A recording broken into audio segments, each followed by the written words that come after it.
इस वीडियो में टपकने के लिए थैंक यू। इस वीडियो को पूरा जरूर देखना क्योंकि आज आप ऐसे पैराडॉक्सेस जानने वाले हो जो आपके दिमाग का भाजी पाला करने के लिए काफी है। तो देखते रहिए इस वीडियो को।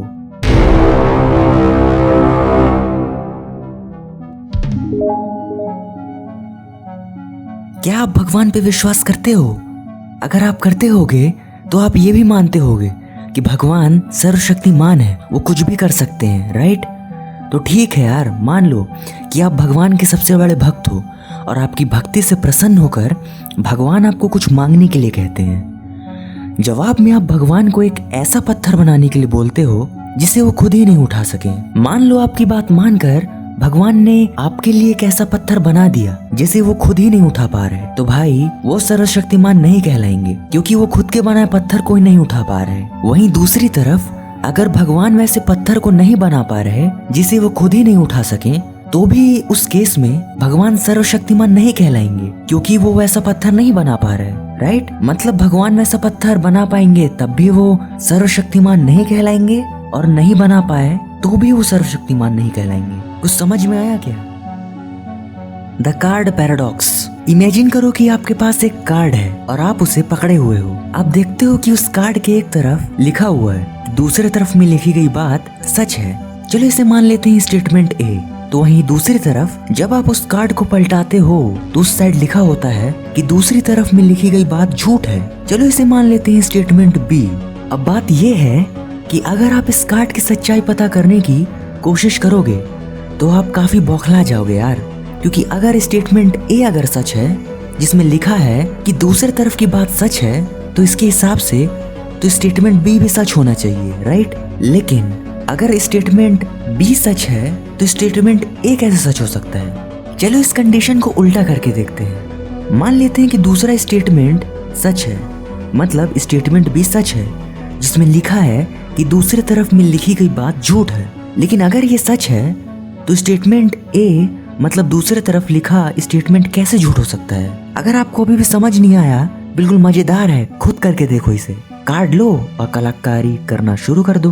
तो यार आगे बढ़ने से पहले इस चैनल को सब्सक्राइब कर लो यार, क्योंकि आगे भी आपको बहुत ज्यादा मजेदार वीडियोस मिलने वाले हैं। सब्सक्राइब करो यार, लाल को हरा करो जल्दी। The grandfather paradox. इमेजिन करो यार कि आप एक टाइम ट्रेवलर हो। आप अपने द्वारा बनाए गए टाइम मशीन से अतीत में जाते हो और अपने दादाजी की शादी होने से पहले ही उनकी हत्या कर देते हो ताकि भविष्य में आप कभी जन्म न ले सको, जिससे आप अपने जन्म को ही टाल सको। सुनने में कितना कूल लग रहा है, राइट? दादाजी ही नहीं रहेंगे तो हम कैसे रहेंगे? इसमें क्या है कंफ्यूजन यार? तो मेरे भाई एक बात सुन लो, यही है सबसे बड़ा पैराडॉक्स। मान लेते हैं आप समय में जाकर अपने दादाजी को उनकी शादी होने से पहले ही मार देते हो, जिसके कारण आपके पापा ही पैदा नहीं हो पाते हैं। तो आप कहाँ से पैदा हो गए मेरे भाई और अपने पास्ट में जाकर अपने दादा को मारने चले गए? सोचो यार, थोड़ा दिमाग लगाओ। अगर किसी को कोई सोल्यूशन मिलता है तो वो कमेंट जरूर करना यार, मेरे को भी आंसर चाहिए। The crocodile paradox.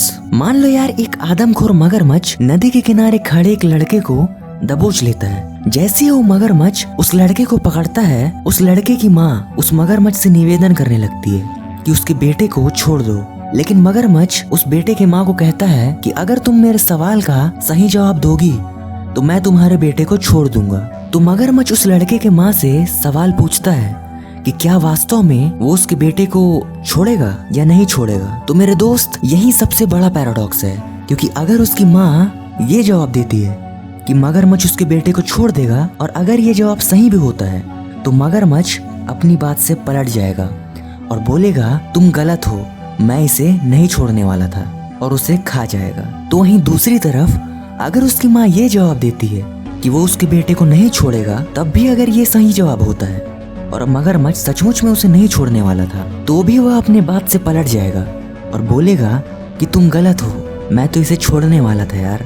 और दोनों ही बार वो उसकी माँ से झूठ बोलकर उसके बेटे को नहीं छोड़ेगा।